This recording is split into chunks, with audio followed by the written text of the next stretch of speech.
Okay guys, we're going to be doing an unboxing of a hoverboard I just recently got in the mail. This took about 10 days to receive. If you order one hoverboard, it's going to come in a box just like this. Depending on how you order, it may come from UPS, Fedex, or maybe even the Postal Service. I ordered a couple hoverboards, so mine actually came in a much larger box. I don't know if you guys can see that. Within that box, I had two of these, but for most of you guys ordering a board, this is what you're going to get. Within this box, we're going to have this box, which shows what the board looks like and everything. And without further ado, let's unbox this thing. So we'll open it up. First thing you'll notice about this, these are the wheel guards. It doesn't show them on the box, but just to show you, these, you've probably seen models like this. These go over the wheels. The idea being the board won't get dinged up as much. One thing that tends to happen if you're going at a really high speed and jump off the board will actually just kind of roll over itself. And obviously those are going to be the first parts that get dinged up. So by this going over, hopefully this protects it a little bit. Hopefully keeps it from cracking, keeps it from getting banged up and beat up. So that's what these are for. These should actually come on the board. For whatever reason, they didn't glue mine on. My partner, he ordered his were glued on.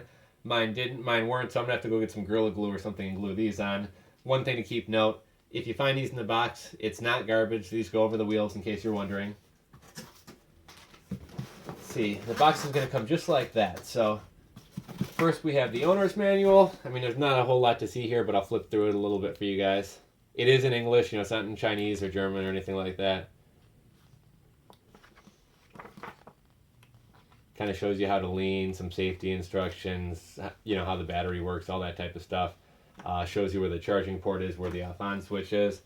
Throw that to the side.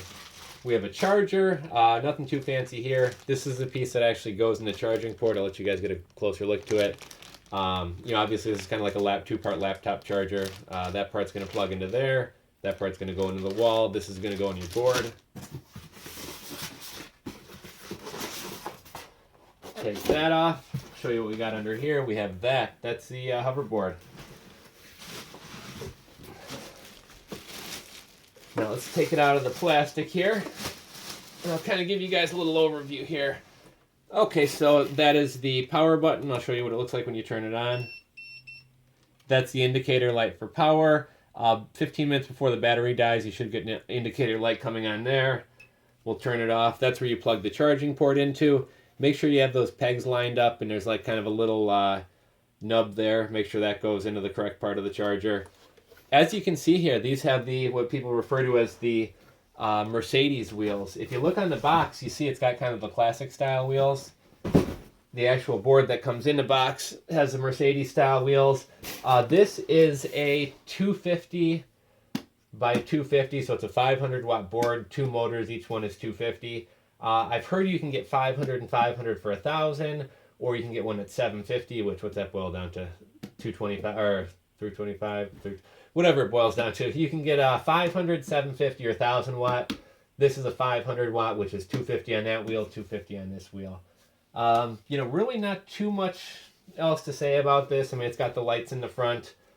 Just wanted to do a quick unboxing and show you guys the hoverboard. This is kind of the classic style. I don't know that it necessarily has a name. People refer to the wheels as Mercedes wheels, like I said. A lot of people now are wanting the two newer styles of boards, and the one is the one with the inflatable wheels. That's a 10-inch, and I think those are 1,000 watts. They also have the the Lamborghini style, and that one, the board looks much different. Basically, you've probably seen them before, but it's kind of a much more aggressive, almost looks like a Lamborghini, just the way the curves or lines go. Those are 8-inch boards. And those are typically the ones that have the Bluetooth and the speaker in them. One interesting thing, and you can tell in the factories that they make different styles of boards but use the same shells. It looks as if this has a speaker. If you guys notice there's actually a hole for sound to come out of. I checked it to see if it had Bluetooth, and it actually kind of tricked me for a minute. I was picking up a Bluetooth signal at my office, and I was like, oh, badass, you know, this thing has Bluetooth. It doesn't. They use the same shell for the Bluetooth boards as they do for the ones without the Bluetooth boards. So even though this looks like it has a speaker, this does not play music and it does not have Bluetooth. But yeah, this is basically what the board looks like. If you guys have any questions, anything like that, leave them in the comment section below. I respond to all my questions and comments and things like that. If you guys want to know where to order these, have a question about which style to buy, which wheel size to buy, if you're experiencing any problems with your boards, feel free to ask me any questions that you guys may have. I'm happy to help. You can message me right through YouTube here. You can leave a comment below. You can email me at hoverboardfaq@gmail.com or catch me on Twitter, same name, hoverboardfaq. So thanks for watching, guys. Leave your questions and comments below, and we can continue the chat there.